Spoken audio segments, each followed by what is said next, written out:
General is absolutely fine. Please sit back, relax, enjoy the flight. Our senior cabin crew, Ekta, and the entire team is looking forward to making your flight a wonderful experience. Please sit back, relax, and enjoy. And thank you for choosing Air India this morning.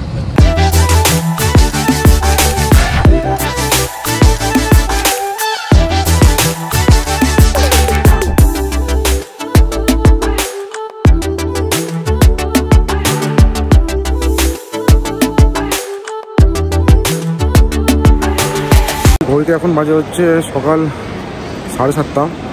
আমরা চলে এসেছি এখান CCU airport. তো flight আছে আমাদের 8:55-তে বেঙ্গালুরু। তো ওখানে air ইন্ডিয়ার চেকিং কাউন্টার খুঁজছিলাম। তো আমাকে বললো এয়ার ইন্ডিয়ার চেকিং কাউন্টার কাউন্টার। তো এখন এ থেকে ইতে যাচ্ছি চেকিং করতে, অনেকটাই ডিস্টেন্স। এর আগে গেছিলাম এয়ার ইন্ডিয়া এক্সপ্রেসে, এখন যাচ্ছি এয়ার ইন্ডিয়াতে। তো চলে এসেছি আমরা চেকিং কাউন্টারের কাছাকাছি।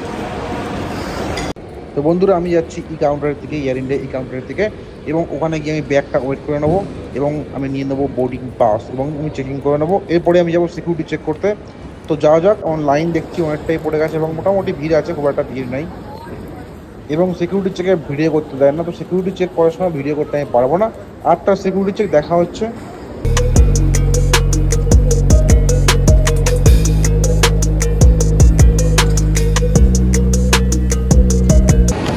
মোটামুটি সিকিউরিটি চেক হয়ে গেছে এবং চেকিংও হয়ে গেছে। তো ওটা বোর্ডিং পাসটা মোটামুটি পেয়ে গেছি এবং আমাদের গেট নাম্বারটা হচ্ছে 21। আজকে আমরা যাচ্ছি কলকাতা থেকে বেঙ্গালুরু। ফ্লাইটটা আমাদের টাইম হচ্ছে 8:55, বোর্ডিং টাইম ছিল 7:55। তো টাইমের মধ্যেই কমপ্লিট করেছি, ঠিক আছে। তো টাইম হচ্ছে এখানে 3 ঘন্টা 2 মিনিট, কিন্তু আশা করছি টাইম লেগেছে 12টা, আশা করছি 11:30-র মধ্যে মোটামুটি পৌঁছে যাবো। এবং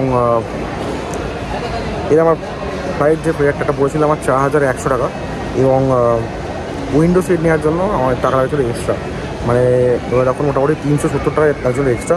তো একটা ফ্রি সিট আমি বুকিং করেছিলাম এবং আমি অ্যাকচুয়ালি ফ্লাইট বুকিং করেছিলাম অ্যামাজন থেকে। তো মোটামুটি তার থেকে একটা ক্যাশব্যাক পেয়েছিলাম অ্যামাজন ওয়ালেটে।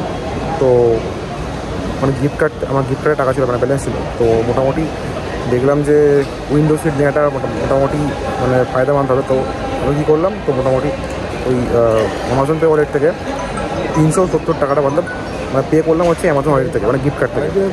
সুতরাং আমাকে কোনো ক্যাশ পে করতে হয় না, আমার গিফট কার্ডের টাকা ছিল, তো ওখান থেকেই আমার কাটলো 375 টাকা।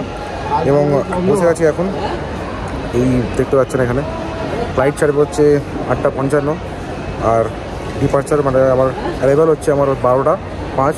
তো আশা করছি 11:30-র মধ্যে পৌঁছে যাবো। তো সিকিউরিটি চেক হয়ে গেছে, আমরা বসে আছি প্রায় 40 মিনিট। গেট নাম্বার আমাদের দিয়ে দিয়েছে এবং দেখা যাচ্ছে ইন্ডিগোর ফ্লাইট সামনে আছে, মানে বাঁদিকে। এবং এখানে যে গ্যাপ পজিশনটা আছে, মানে এখানে যে ফাঁকা জায়গাটা আছে, এখানে আমাদের ফ্লাইট আসবে এয়ার ইন্ডিয়া। এবং যেরকম ইউজুয়ালি বাস নিয়ে যায় প্যাসেঞ্জারদের ফ্লাইটে বোর্ডিং করার সময়, বোর্ডিং যখন হয়ে যায়, যখন এক্সিট করার জন্য যখন নিয়ে যায়, তখন সেরকম বাস নিয়ে যাচ্ছে, আসছে।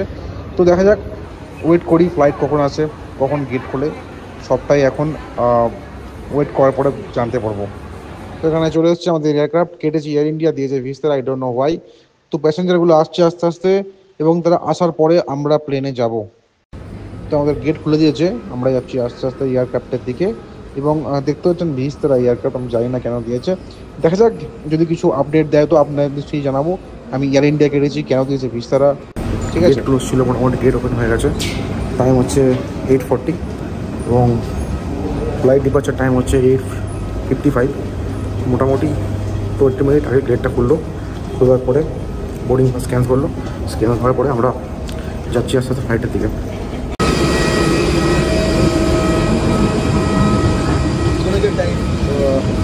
Seeing Air India instead of Vistara, right? And we have started seeing Air India. We are already Air India.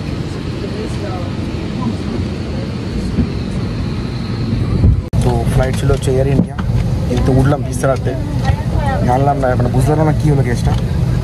তো জিজ্ঞেস করলাম গেটে, তো দিস বললো যে no problem, Air India also, Vistara also, এটাই আমাকে বললো। সো এয়ার ইন্ডিয়া ফ্লাইট উঠলাম কিন্তু ভিস্তারাতে, ঠিক আছে। এটা আমি মানে ভাবতে পারিনি। যাই হোক, সবটা একই কোম্পানি আন্ডারে পড়ে, চায়না এয়ারলাইন্সের আন্ডারে পড়ে সবকটা। সো ডিপার্চার টাইম হচ্ছে 8:55 এবং এখনও মোটামুটি বাজে হচ্ছে 8:50, মানে 5 মিনিট টাইম আছে। জানি না কটার সময় ছাড়বে। তো উইন্ডো সিট নিয়েছি, দেখতে পাচ্ছেন। En route is absolutely fine. Please sit back, relax, enjoy the flight. Our senior cabin crew, Ekta, and the entire team is looking forward to making your flight a wonderful experience. Please sit back, relax, and enjoy. And thank you for choosing Air India this morning. The flight time is expected to be 2 hours and 20 minutes. Captain Malay Roy is in command today and assisting him in the cockpit is First Officer Vijay. তো আমাদের flight ছেড়ে দিয়েছে, মোটামুটি 10-15 minute late করে ছাড়লো, কিন্তু আশা করছি টাইমের আগে পৌঁছে দেবে। এবং ফ্লাইট যাচ্ছে আস্তে আস্তে রানওয়ের দিকে, যেখান থেকে ফ্লাইটটা উড়ে যাবে বেঙ্গালুরু উদ্দেশ্যে।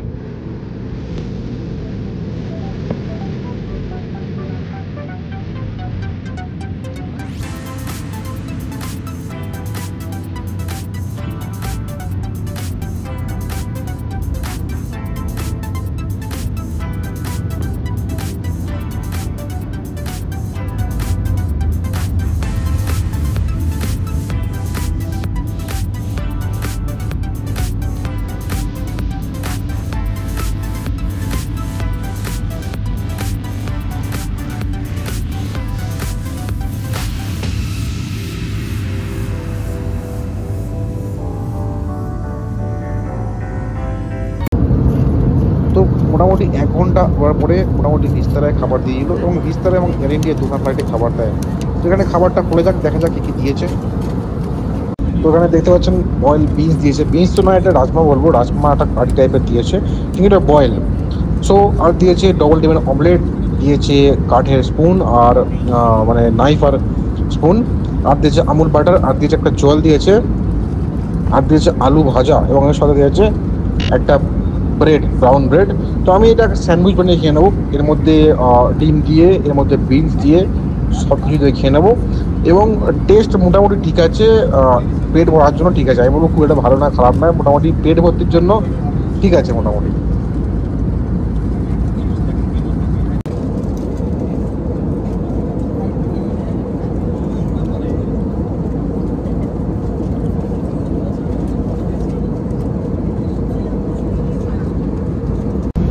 দেখতে পাচ্ছেন এখানে বন্ধুরা আমি স্যান্ডউইচ বানিয়ে নিয়েছি। তো আমি বলছি যে এটা আবারও বলছি, পেট ভর্তি করার জন্য খাচ্ছি এটা আমি। তো মোটামুটি ঠিক আছে, খারাপ নয়। তো এর সঙ্গে দেবে চা, এবং চায়ের সাথে আমাদের দিয়েছে পাউডার দুধ দিয়েছে, এবং এর সাথে আমাদের দিয়েছে সুগার যে ডাস্ট যেটা আছে, সুগারের যে মানে গুঁড়ো চিনি সেটা দিয়েছে। তো আমাদের চাটা বানিয়ে নিতে হবে, এবং বানিয়ে নিয়ে আমরা এটা খেয়ে নেবো। এবং উড়ন্ত ফ্লাইটে ঠান্ডা এসির মধ্যে, ঠিক আছে, 25,000 ফুট উপরে উঠে ফ্লাইটের মধ্যে চা খাওয়ার মজা আলাদা। আমি অনেকবার খেয়েছি, আমি বলছি না যে ফার্স্ট টাইম খাচ্ছি এটা, বাট বিস্তারে ফার্স্ট টাইম খাচ্ছি আমি এটা। যাওয়া যাক, এবং আমরা আপাতত 1.5 ঘন্টা রাস্তা কভার করে ফেলেছি। আশা করছি আমি 11:30টার মধ্যে পৌঁছে যাবো।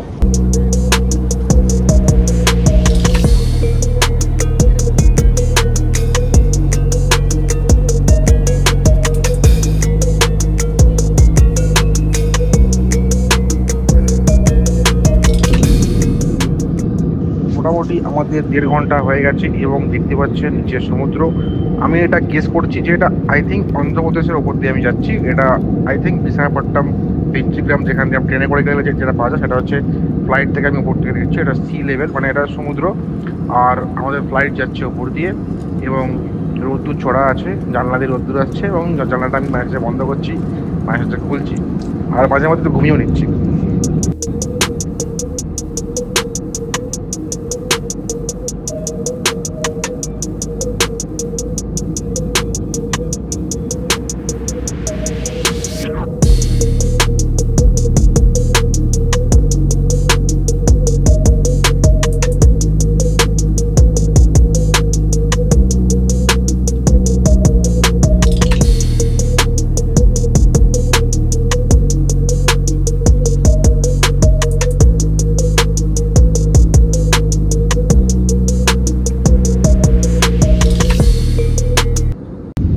আমাদের ফ্লাইট বেঙ্গালুরু ল্যান্ড হয়ে গেছে, দেখতে পাচ্ছেন বন্ধুরা। আমরা 2 ঘন্টা 10 মিনিটের মধ্যে, মানে 11:40 আমরা এখন ল্যান্ড করছি। তো 12:30 টাইম ছিল, তো অতক্ষণ লাগে না, 2 ঘন্টার মধ্যেই আমরা ল্যান্ড করে গেলাম। এরপরে আমাদের ব্যাগ অ্যানাউন্স করলো বেল্ট নাম্বার 7-এ দেবে। তো আমরা যাচ্ছি বেল্ট নাম্বার 7-এ, আমরা যেতে হবে। এবং টোটাল যে ফ্লাইটে বোর্ডিং করার টাইম এবং বোর্ডিং যখন চেক আউট করবো, মানে ফ্লাইটে ওঠার সময় থেকে ফ্লাইটে নামার সময় সঙ্গে ব্যাগ নেওয়ার থেকে শুরু করে সব কিছু করার থেকে 3 থেকে 4 ঘন্টা টাইম লাগেই। 18 মিনিট আগে আমাদের ব্যাঙ্গালোরে পৌঁছে গেলো। টাইম হচ্ছে 11:35 এবং আমাদের বলেছিল 7 নম্বর বেল্টে ব্যাগ আসবে, কিন্তু এসছে 5 নম্বর বেল্টে। আমি দাঁড়িয়েছিলাম 10 মিনিট, তো দেখলাম যে 5 নম্বর বেল্ট দিয়ে আসে, তো দৌড়ে গিয়ে ব্যাগটা নিয়ে নিলাম। তো যা যাক এবারে আশা করছি এবারে বাস ধরবো, এয়ারপোর্ট থেকে ম্যানেজ থেকে বাস ধরবো। বাস স্ট্যান্ডটা দেখার কথা কোন দিকে আছে। ক্যাব বুক করলাম, বলছে যে 900 টাকা নেবে, দেখা যাক। তো ব্যাঙ্গালোরে আমি নিয়ে পড়েছি এবং আমি যাচ্ছি এখন বাস দেখতে, যে আমি এখন যাবো ম্যাজেস্টিক যাবো, ওখান থেকে আমি যাবো জিগনি। আমি তাকে জিগনিতে, যেটা বলছে সাউথ বেঙ্গালুরু। তো বাসে করে আমি যাচ্ছি, কারণ হচ্ছে এখানে ক্যাব বলছেন 1000 থেকে 1500 টাকা নেই, অত টাকা দেওয়ার মতন ফালতু ওয়েস্ট বলতে গেলে। তো এখন টাইম সকাল, তাই বাসে করে যাবো, কোনো তাড়াহুড়ো নেই, তো আরামসে বাসে করে যাবো। আর এসি বাস, এমন নয় যে নন এসি বাস। তো এসি বাসে ভাড়া হচ্ছে 250 টাকা। তো বন্ধুরা, এখানে আমি বাস পেয়ে গেছি। ভিডিও আমি এখানে এন্ড করছি। দেখার জন্য ধন্যবাদ। সাবস্ক্রাইব করবেন, লাইক করবেন এবং শেয়ার করবেন। আমি আসছি একটা নতুন ব্লগে খুব শীঘ্রই।